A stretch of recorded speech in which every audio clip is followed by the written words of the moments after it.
Chào anh em, Sub Game đã quay trở lại rồi đây. Anh em thân mến, là một game thủ thì thể loại nhập vai luôn là lựa chọn hàng đầu của đại đa số anh em. Nhưng nếu như nhập vai RPG đã trở nên quá quen thuộc và nhàm chán thì đã đến lúc anh em nên một lần thử sức với thể loại game nhập vai hành động ARPG. Và vai một nhân vật ở trong game với những pha hành động chặt chém nghẹt thở chắc chắn sẽ hấp dẫn hơn rất nhiều. Và trong video hôm nay, Sub Game mạnh dạn giới thiệu với anh em 10 tựa game hành động ARPG có đồ họa đẹp, gameplay nhẹ nhàng, cốt truyện lôi cuốn và hơn hết được rất nhiều anh em game thủ đánh giá rất cao.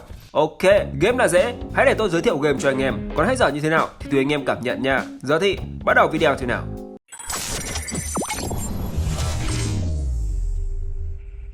Đầu tiên là tựa game Devil May Cry Page of Combat. Phiên bản được lấy ý tưởng và kế thừa nhiều yếu tố hấp dẫn của các phần game khác trong series Devil May Cry gốc. Game sở hữu một nền đồ họa 3D ấn tượng. Thế giới ở trong game mang màu sắc u tối đặc trưng của Devil May Cry. Cùng với đó là các hiệu ứng kỹ năng nhiều màu sắc tạo cảm giác chặt chém vô cùng đã tay.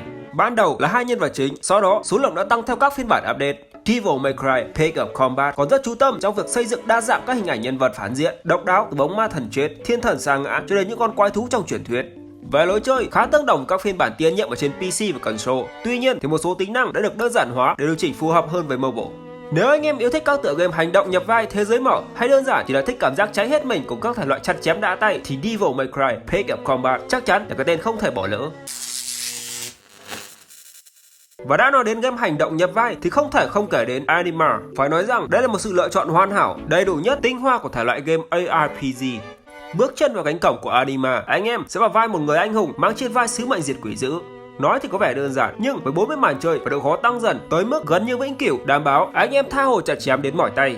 Điểm nhấn lớn nhất của tựa game này chính là việc các nhân vật không bị giới hạn về kỹ năng có thể sử dụng. Nói đơn giản là một nhân vật có thể quất đầy đủ kỹ năng của cả ba class. Về mặt đồ họa, game sở hữu đồ họa 3D sắc nét, bắt mắt đến từng chi tiết nhỏ nhất. Tạo hình nhân vật được thiết kế vô cùng kỹ lưỡng, chi tiết từ trang phục đến vũ khí. Thế giới ở trong game mang màu sắc gợi lên vẻ huyền bí gây tò mò. Là một game thủ, nhạc nào cũng nhảy mà chưa chơi qua Anima ARPG thì chắc chắn là một thiếu sót rất lớn đấy. Và nếu đã quá nhàm chán với những thể loại hành động bắn súng truyền thống, Sub Game nghĩ anh em nên thử qua Girl Cafe Gun. Một tựa game được đánh giá là khá mới mẻ. Mới mẻ ở chỗ, game bắn súng RPG nhưng lại có đa xen yếu tố hẹn hò. Vào game, anh em sẽ nhập vai thành những cô nàng dễ thương nóng bỏng nhưng cũng báo không kém bất cứ ông nào. Và ngoài việc chiến đấu thì anh em cũng sẽ sở hữu cho mình một cửa tiệm cà phê. Ở đây, anh em sẽ tham gia các hoạt động ngoài lề để giải tỏa áp lực sau những trận đánh căng thẳng. Game sở hữu đồ họa phong cách anime chibi sống động. Các nhân vật nữ mỗi người một vẻ đều rất được ở nó. Nhìn chung, Girl Cafe Gun là một tựa game hành động khá nhẹ nhàng nên nếu như anh em đã không còn mặn mà với những thể loại game bắn súng cháy nổ căng thẳng thì đây sẽ là một sự lựa chọn khá ổn đấy. Tiếp tục với một tựa game chuyển thể với cái tên Danmachi Battle Chronicle. Tựa game được chuyển thể từ bộ anime cùng tên của Nhật Bản và khác với các tựa game chuyển thể với lối chơi đánh theo lượt gây buồn ngủ thì Danmachi Battle Chronicle lại có lối chơi nhập vai hành động 3D cực cuốn. Trong game, anh em sẽ phải vận dụng mọi kỹ năng để hạ gục quái vật ở trong hầm ngục. Đặc biệt, game còn có hệ thống khắc chế khiến cho trò chơi càng trở nên hấp dẫn hơn. Nói về đầu họa của Danmachi Battle Chronicle, gần như mang cả bộ anime Danmachi vào trong game. Nói thế thì anh em tưởng tượng được cái đầu họa của nó ở cái tầm nào rồi đấy. Và vì đây là tựa game chiến đấu theo thời gian thực nên các đối thủ ghép trận của anh em sẽ là người thật. Nếu không tự tin solo thì có thể kêu gọi đồng đội đến để giúp đỡ nha. Tiếp tục là cái tên được nhiều anh em game thủ đánh giá là phiên bản khác của Punishing Grey Graven và đó chính là Ether Gazer. Đã là game ARPG thì lối chơi chắc chắn là tập trung chủ yếu về việc chiến đấu với các trận chiến trực diện, khốc liệt và diễn ra liên tục rồi. Và đó cũng chính là lối chơi của Ether Gazer. Mỗi nhân vật của anh em sẽ có 4 skill khác nhau với đánh thường, di chuyển và lướt. Ether Gazer có rất nhiều nhân vật nhưng đa số đều là nữ. Tạo hình của các nhân vật ở trong game này thì không cần phải chế, tất cả theo lối anime mà không thua kém gì Genshin Impact. Về phần đồ họa phải nói là vô cùng đỉnh cao, từ những trận combat, hiệu ứng đánh đấm chém mượt mà hụt mặt. Đặc biệt từ game mang tới những cảnh quan môi trường tự nhiên lại vừa giới thiệu những cảnh quan trong không gian ảo được Gaia tạo ra. Game cũng sở hữu một cốt truyện hấp dẫn và lôi cuốn không kém. Anh em đã chơi thử con game này chưa? Review của Sub Game nha. Tiếp đến là một sản phẩm kết hợp giữa hai ông chủ trong làm game mobile của Trung Quốc và đó chính là Touchline Infinite. Phải khẳng định rằng đây là tựa game test nhân phẩm với những màn chặt chém nhập vai khám phá hầm ngục vô cùng hay mà anh em khó có thể bỏ qua. Tựa game sở hữu lối chơi hành động nhịp độ cao và được đánh giá là khá giống với Diablo 3. Nhân vật của anh em sẽ thực hiện nhiệm vụ cốt truyện và nhận các nhiệm vụ phụ, nhiệm vụ ngẫu nhiên hoặc các hầm ngục ẩn. Đa số thời gian anh em sẽ khám phá các ngục tối, chiến đấu với kẻ thù và thu thập trang bị, vàng và vật phẩm khác. Ngoài ra còn có một thị trấn duy nhất là trung tâm. Anh em sẽ đến đây để mua và bán các mặt hàng cho các NPC và nhận nhiệm vụ. Về mặt đồ họa phải nói là cực đỉnh với nền tảng Unreal Engine 4. Thêm một lưu ý là các nhiệm vụ như nâng cấp vũ khí, tăng chỉ số và nguyên liệu chế tạo đều đã bị xóa khỏi hệ thống và thay vào đó chỉ xuất hiện ở trong các phần thưởng được tạo ngẫu nhiên khi tiêu diệt quái vật, tất cả đều dựa vào nhân phẩm cả. Tiếp theo là tựa game Dragonheir Silent God, tựa game hành động nhập vai chiến thuật trong thế giới bóng tối cực kỳ hấp dẫn. Đối với Dragonheir Silent God, thay vì đi theo phong cách anime đang vô cùng thịnh hành, nhà phát hành Newverse Game lại chọn phong cách thiết kế tả thực.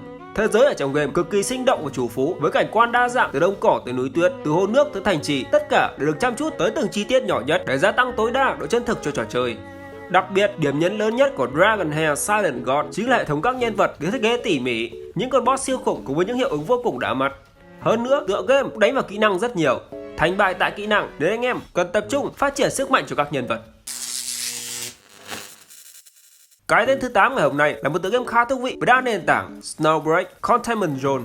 Thế giới ở trong game ở tương lai gần đang bị xâm chiếm bởi những con quái vật Titan, những sinh vật khổng lồ dưới hình dạng phụ nữ. Anh em sẽ vào vai một thành viên của biệt đội Hamdor có nhiệm vụ hạ gục tất cả những người khổng lồ Titan. Về mặt đồ họa thì phải nói quá xuất sắc, từ nhân vật cho đến bối cảnh hay các chi tiết nhỏ ở trong game. Snowbreak Containment Zone sở hữu nền đồ họa 3D với công nghệ Unreal Engine. Thế giới trong game cực kỳ sắc nét và ấn tượng. Nhân vật với có ngoại hình dễ thương, ngầu lôi lại có gu thời trang cực khét khi kết hợp công nghệ hiện đại. Mẹo cho anh em để dễ dàng chiến thắng chính là có thể thoải mái thay đổi các nhân vật ở trong tổ đội ra trận theo từng tình huống cụ thể. Nếu đang tìm kiếm một tựa game ARPG đồ họa đẹp và dung lượng vừa phải thì đây là cái tên xứng đáng để lựa chọn đầu tiên.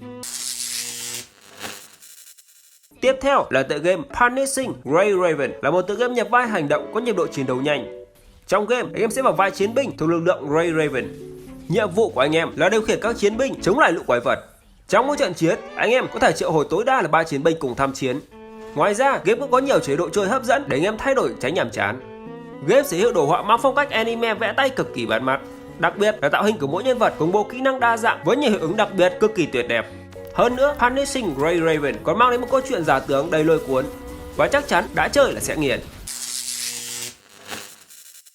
Tiếp tục là tựa game xoay quanh chủ đề chiến đấu với các quái vật ngoài hành tinh và có khá nhiều nét tương đồng với tựa game Monster Hunter, đó chính là Jaeger Hunter Legend.